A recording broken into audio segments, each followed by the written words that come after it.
حضرت عبدالقادر جیلانی کمسنی میں علم کے حصول کے لیے سفر کر رہے تھے۔ راستے میں ڈاکوؤں نے گھیر لیا تو ڈاکوؤں نے سب کچھ لوٹنے کے بعد عبدالقادر جیلانی سے پوچھا، تمہارے پاس کیا ہے؟ انہوں نے فرمایا 40 دینار ہیں۔ 40 دینار سال بھر کے لیے کافی ہو جاتے تھے۔ ڈاکو نے پوچھا، کہاں ہیں؟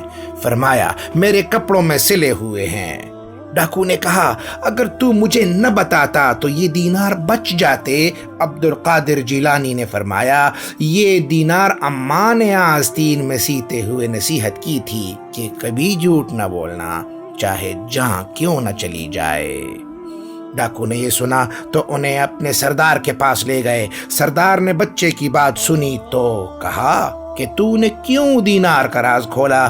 آپ رحمت اللہ نے سادگی سے یہی جواب دیا کہ ماں نے جھوٹ بولنے سے منع کیا ہے۔ یہ سن کر ڈاکوؤں کا سردار رونے لگا۔ وہ اتنا رویا کہ اس کی داڑھی تر ہو گئی اور بولا، اے اللہ، یہ معصوم بچہ اپنی ماں کا کتنا فرما بردار ہے، اور میں ایک مکمل جوان ہو کر تیرا کتنا نافرمان ہوں، مجھے معاف کر دے۔ یوں اپنی ماں کی نصیحت پر عمل اور جھوٹ سے انکار پر اللہ تعالیٰ نے ان ڈاکوؤں کی قسمت بدل دی اور راہ ہدایت پر آ گئے۔